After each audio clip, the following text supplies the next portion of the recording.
So this is my Hackintosh that I've recently built, and it's based off a Slugnet video editing machine. So I'll turn it on and then I'll do some hardware. So you'll see that I've got a fan control on the front. The tops, I've got two kind of extra fans on the top which are pulling through a radiator. It's nice and fast. I've got a nice, I was using SSD for the main system drives, so that's all good. I'm using it mainly for running Final Cut Pro, and I've got the storage drive as a second hard drive in it, which is 2 terabytes, and on that goes my media files for video editing, scratch capture, that type of thing. So in case I need to redeploy the system, in case I corrupt it, in case I run an automatic update that upsets everything, then I've got the emergency boot that I can then clone over to the main hard drive if I need to.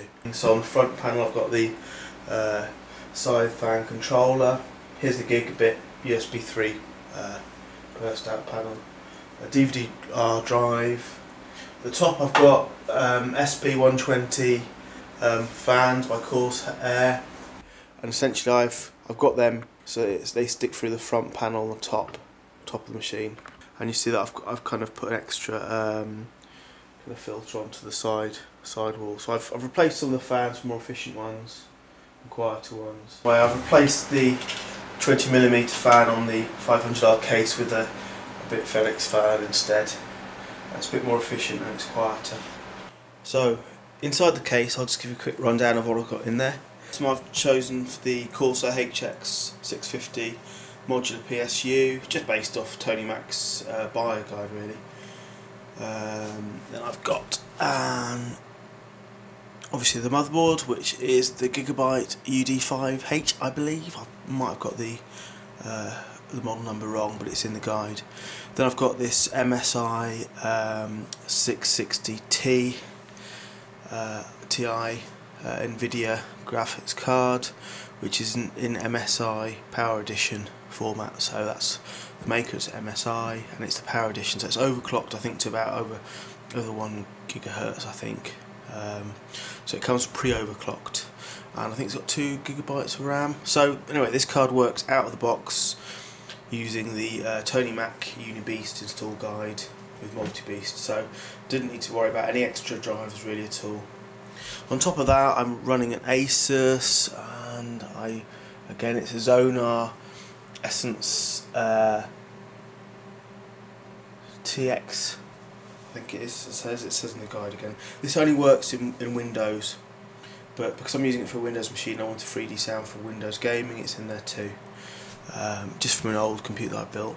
Then I've got the Corsair H100 closed circuit cooling system, and that's got a kind of liquid